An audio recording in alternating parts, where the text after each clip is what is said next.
ভগবান চরণে বললেন, বাবা দয়াময় আমি বৈষ্ণব চিনব কেমন করে?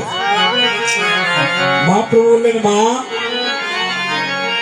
যাকে দেখা মাত্র তোমার ভাবের উদয় হবে, যারা দেখলে তুমি হরিবল বলতে ইচ্ছে করবে, যারা দেখলে তোমার ভক্তি দিতে ইচ্ছে করবে, যারা দেখলে তোমার আলিঙ্গন করতে ইচ্ছে করবে, যাকে দেখা মাত্র বদলে কৃষ্ণ নাম আসবে, মনে করবে সেই বৈষ্ণব কৃষ্ণ। আজকে আপনারা বৈষ্ণব বসে আছেন। আর কি বললেন মহাপ্রভু বিধানের মাঝে? আর কি বললেন? ষোলোটা গুরু নিশিতা বৈষ্ণব আনিয়া হেতা আমন্ত্রণ করিয়া যেত নেই। কীর্তনে নিমন্ত্রণ চলে না, আমন্ত্রণ করতে হয়। মোবাইলে চিঠিতে আমন্ত্রণ হয় না। গলবস্ত্র পরিধান করে আগেকার দিনে প্রতারা ছিল। একটা পান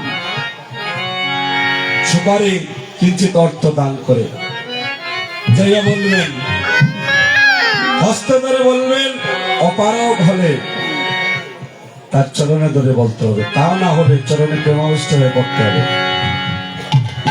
বস্ত্র পরিধান করে, ভাই আমি এককালে যজ্ঞের আয়োজন করেছি, হাতে ধরে কৃপা করে আমার বাড়িতে আসতে হবে, যজ্ঞ করে পড়ে দিতে হবে। আসে ভালো, না আসলে তার হাতে ধরে পায়ে ধরে চরণে প্রেমাবিষ্ট হয়ে পড়েও তাকে বলতে হবে। নিমন্ত্রণ আমার ছেলেরা মেয়ের বিয়ে, আমি মোবাইলে বললাম, চিঠি দিলাম, আপনার মন চাইলে আসবেন, না আসলে নাই। কিন্তু আমন্ত্রণ ওই যে গলবস্ত্র পরিধান করে